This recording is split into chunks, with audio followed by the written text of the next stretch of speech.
Harriet was born on a Maryland plantation and escaped in 1849, just at 30 years old. Well, she was 5 foot tall, but she was fearless. She made 19 trips north, mostly in the winter and at night, and she hid her passengers in barns, in swamps, in potato holes, and in the homes of anti-slavery sympathizers. In later years, when she was giving a lecture, she said, "I was a conductor on the Underground Railroad for 8 years, and I can say what no other conductor can say. I never ran a train off the track, and I never lost a passenger." So let's get on track and make the Harriet Tubman star.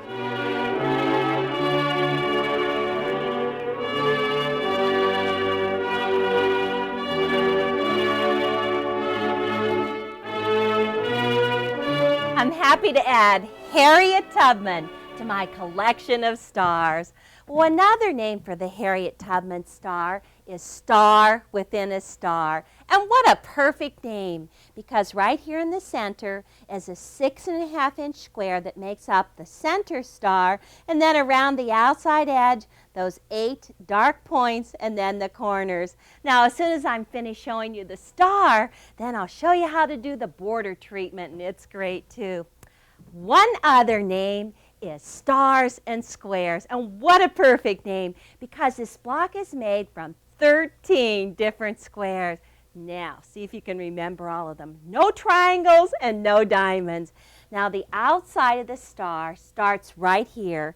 It starts with a 7.5-inch background square and a 9-inch regal blue. Now, when these squares are sewn, then we're going to make those 8 dark points of the star, or the Flying Geese patch, and this is the exact same star I showed you on the Barbara Frecce.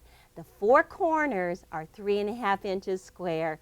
Well, that's the outside. Now, this is the small star right in the center, and they also come from squares. This is the 2-inch squares for the corner. The very center of the star is a 3.5-inch square, and then these 2 squares, 4.5 and 6-inch, make up the 8 points on the small star. Now, do you remember all 13 of those squares? Because I'm going to give you a quiz in just a bit. Well, I want to start out and do the flying geese, the little points on the small star. So take these 2 squares and place them right sides together. Got some brandy wine and a light blue, right sides together, and just center it perfectly. Make sure you have equal around the outside edges, and then just take a ruler, how about a 6 by 12? That'll do the job, and make sure it will go from corner to corner, and then just draw a diagonal line straight through. Well, this is the start of those 8 points on the star. So set your machine to that perfect 1/4 of an inch. It's got to be that 1/4 of an inch. And just line up your foot right along the left edge of the line, right on that left edge. When you get down to the bottom, raise your presser foot, turn it around, left side again, and just zoom right down there. Now, I did show you this technique on the first block in our star sampler, but I'm just going to refresh your memory. These are smaller geese, actually. Okay, now once you have them sewn down, this seam right in here in between should be 1/2 inch, perfect 1/2 inch. So take your ruler, your rotary cutter, and just cut this right in half. Now, they need to be pressed, so you're just going to drop them on your pressing mat, place your iron on top with the largest triangle. Just set that seam on both of them, and then once you have that seam set, then just lift them up and over so that the seam is actually behind the large triangle. Let me see if I can get that corner right here done too. This is such a unique way of doing the flying geese. I think you'll really enjoy it. Now, these are really strange looking pieces, but take them and put them right sides together, but this time line them up so that you have opposite fabrics touching. Here's the light against the dark, dark against the light. You can't possibly line up these seams, but you can line up those outside edges. So match up the outside edges and then draw another diagonal line. I've been busy. I already have some of it done. another diagonal line right through there and sew on both sides. Okay, same step, just repeated, but this time we're going to square these up into some geese. Okay, so cut it apart on the diagonal, and then right here where you have the two seams, here's the seam here, here's the seam here, we want to just take scissors and just do a little nip or a little clip so that we can go ahead and press our seams in opposite directions right at this point. Okay, from these two pieces, we're going to make 4 geese.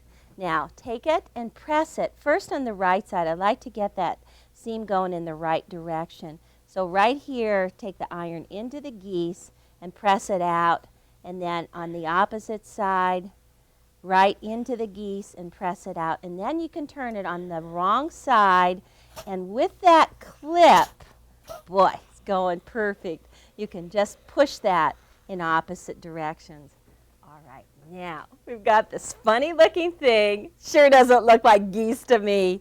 But when we square it up, then it's pretty amazing what happens. The best ruler right now is to take the 6 by 12 with the diagonal lines running right down through one end of it. Plus, you also need to have that 1/4 inch line on the ruler.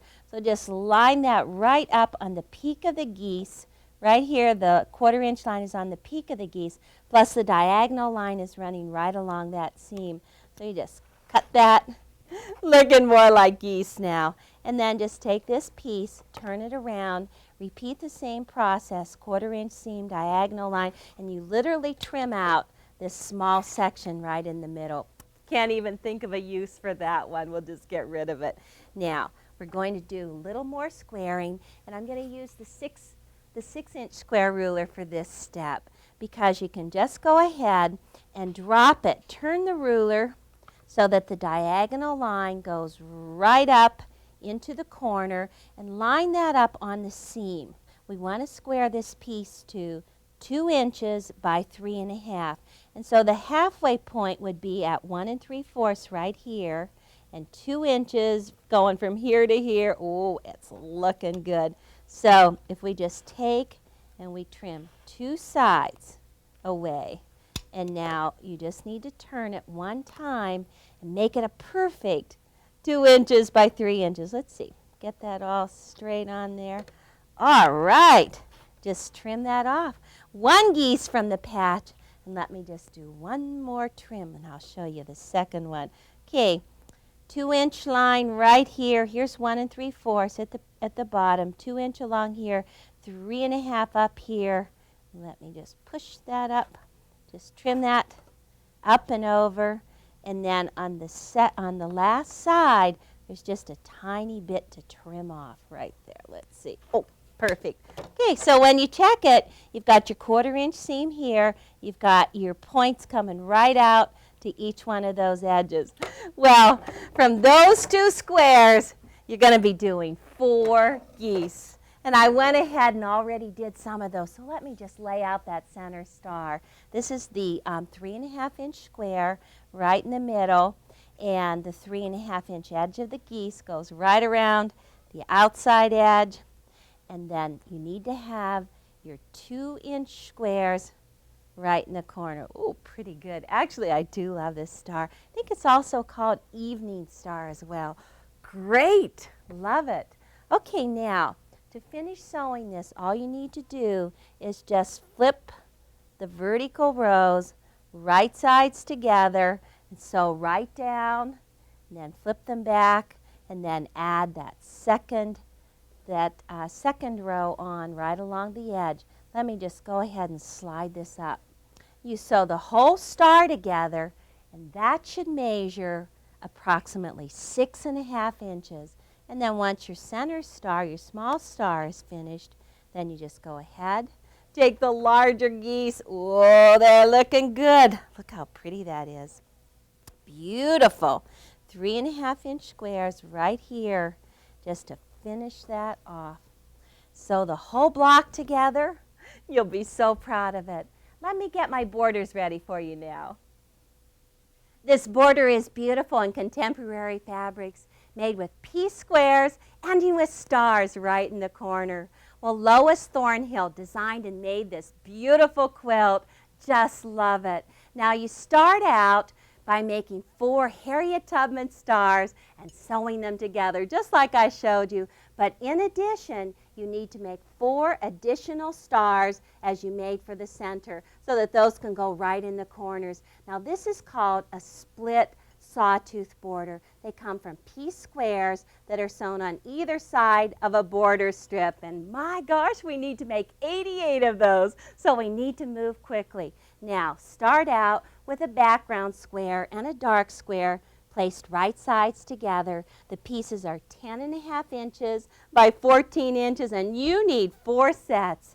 Draw a 3.5 inch grid going this way and in the opposite way. And then once you have that 3.5 inch grid drawn on, ooh, you get to go the opposite way. So with a long ruler, drop it from corner to corner, skip a diagonal row, and then just drop it in the next row. You always have to think 1 row, skip, and then the next row. So let's just go ahead and skip right over here, over to the corner. This will be skipped. Now take your ruler, just turn it the opposite way. Oh boy, 88 of these. How long do you think it'll take us to get those done? Now you basically look for empty squares, squares that don't have any lines drawn in them already. So we're going to need one right here too, along there. All right, marking's done. That wasn't too painful. Now we want to sew a 1/4 inch seam on both sides of the diagonal line and do it continuously. That's the best part. You just step on the gas and just keep on going. So drop your presser foot on the left side of the line. Just hold that, and as you get down in here, it's great if you have a needle down feature. Let me just put that needle in right there. Ooh, and it helps if you have a presser foot that you can step on, because if you have the needle down, when you get right into this line right here, needle will be in, and then you can just go ahead and pivot. Pivot with the needle in, drop that presser foot, zip right around here. And the idea is to just continuously sew until you get right back to where you started from. Ooh, this is looking good. Love to just keep on sewing, but I already did one. Have it all set to go. Let me show you what it looks like. Okay, continuously, round and round on both sides of the diagonal line. So then you just go ahead and take your ruler. Let's see, how about a 6 by 12 will be a nice convenient size. And just as you marked it, you go ahead and cut it apart. And I'm just going to work right on these pieces right here. Just cut this, and then again on the diagonal line. Now I want to square this up before I press it open, and they're oversized, which is great because you have all of this extra space. Now I want to square them up to 2 3/4 inches. So you just take the 2.5 inch line, here's the 3 inch line, so you just have to kind of hit it right in the middle there to get 2 3/4 inches. And then you can just trim down one side and across the other. And before you press that open, ooh, get these little tails right here and cut those off. Now, if you're lucky, you can go ahead and line up that ruler and only make one cut. Let's see if we can do this. So that you just zip down one side. Boy, that works for me. Cut those little guys off on the end. Now, drop them on your press so that you have the dark on the top. Set the seam, and then all you need to do is just lift that over. Press that seam so it's behind the dark side. Ooh, steam. I love steam. So give it a little steam right there. Now, you're going to make 88 of these guys and sort them into 4 piles of 20 each. Set 8 aside. Let's see if we can get this out of here so we can take a look at those. 4 piles of 20. And the tricky part is they need to be turned in different directions. You're going to set 2 stacks like this and 2 stacks like this. You've got your 8 set aside. Whoa, let's step on the gas. We're going to sew pairs first. So just pull your stacks nice and handy and take the top 2 in the stack, flip them right sides together, use that 1/4 inch seam, and just step on an assembly line sewing, and it's great right now. Grab hold of your stiletto so that you can open those corners. You don't have any seams to match, only have outside edges. So you're just going to assembly line sew these right down. And let me go ahead and just grab a couple more of the other one. And I'm going to tell you more about Harriet Tubman. Oh, she was just a master of disguise, that lady. Well, she knew one time she was going to have to go into her town where her old master lived. She was worried about it, so she planned ahead. She dressed up like an old lady with a shawl, and she took some chickens in her arms. She tied a rope around the neck on the chickens, and she started walking down her street, hoping she could get through safely. Well, wouldn't you know it, her master rounded the corner, but she was prepared. She just shuffled those chickens right off of her lap, sent them running, and she went chasing after them. Her master never looked at her face once. Ooh, and she was on her way to safety. Pretty brave woman, that Harriet Tubman. Okay, let's take these now, because what you're going to do is line them up in pairs. First, you're going to sew 5 pairs together, and then 1 extra one for one side of it, and then look on the opposite side. This is why you have to do it in opposite directions. And then the other side, just like this. So you sew these in long rows, and then once you have them in long rows, you're going to take and flip these right sides together to the border strips. And then you can sew right down. This border piece is cut as long as your 2 blocks sewn together. Should be about 24.5 inches. So you sew these on each side. Well, let me get this finished, and I'll show you how to finish this quilt. 11 piece squares in a strip fit perfectly right onto that border. And as you're adding that border, make sure that each one of the piece squares are lined up straight across from each other. And then you see how you hit the seam right here, so you have a crisp point on the inside edge, and then in the outside edge you have that 1/4 inch seam allowance, just waiting so that when you put this right sides together to the quilt top, then it just has perfect crisp points right along that edge. Now this is about a 24.5 inch piece. You sew these sawtooth edges on both sides of the quilt top. And then on the last 2 border pieces, you sew your stars on each end first. And the width of it should be about 6.5 inches, just like the stars. The star centers are 6.5. You sew those right to each side. And then just to finish it off, you're just going to add a 2.5 inch border, perhaps in the same fabric that you used right in here to go around. Now, if you'd like to do a little heart center, just like Dee Brawley did in the middle of her quilt, she actually did an interesting applique technique, and I think she actually stuffed that heart too. It's great. Well, when you sew the 4 blocks together, you create this large white space right in the middle. To do that heart applique, all you need to do is just take fusible interfacing and draw a heart right on it. Place it right sides together with the fused side to the fabric, and then just sew on the line. Whole way around. Couldn't be easier. And then take your scissors and then trim to approximately 1/8 inch right around that outside edge. This is the applique technique that I use for making large Baltimore album style quilts. You can go ahead and use this technique for adding any type of applique work to pieced work. Ooh, I'm nearly done.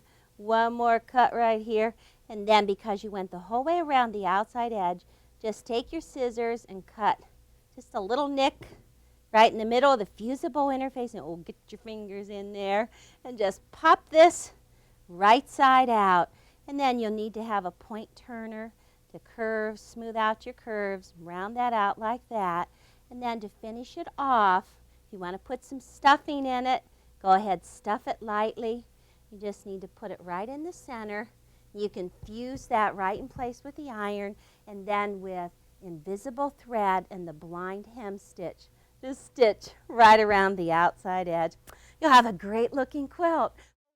Sawtooth edges are perfect for embellishing pillows and clothing. Now, Teresa Barnes took the sawtooth edge and just added it right around the outside edge of this Harriet Tubman pillow. Ooh, it's a great, wonderful finish. Now, I also took the sawtooth edge and added it to the side of my vest. These are just 4-inch squares that I folded, and then I actually covered the raw edges with the binding and then added some buttons just to hold these pieces flat. Ooh, it's great embellishment, and it's easy to do. Let me show you how. You just start with any size square. It can be a 4-inch or a 3-inch or whatever, and you just take that square, fold it in half with wrong sides in on the diagonal, and then once you fold it once on the diagonal, fold it a second time on the diagonal. Oops, some steam, that'll work great. And then you have all of these pointed pieces that look like this. Now start and just anchor the first one and use that 1/4 inch. Actually, you could use a little bit less seam so that the next step you don't see the stitching.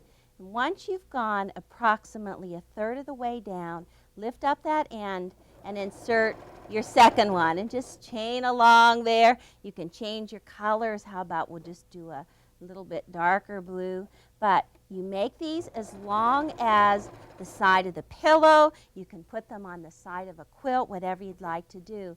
But I actually just chained mine the whole way around my vest, and then whenever I was done, I layered it with my top of my fabric right side up. My lining was in there, just stitched right around, and then added that binding. Well, the buttons were a great touch. And you can actually do this same technique, adding it around the side of a quilt, and it's a perfect finish.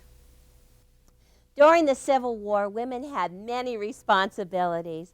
Well, Harriet Tubman's cause was to lead the slaves north. Well, other women were nurses on the battlefield. And some women even had to put their fancy dresses away and go to work in the weapons factories, making cartridges and shells. Well, this quilt was made just about the time Harriet was leading her trades north.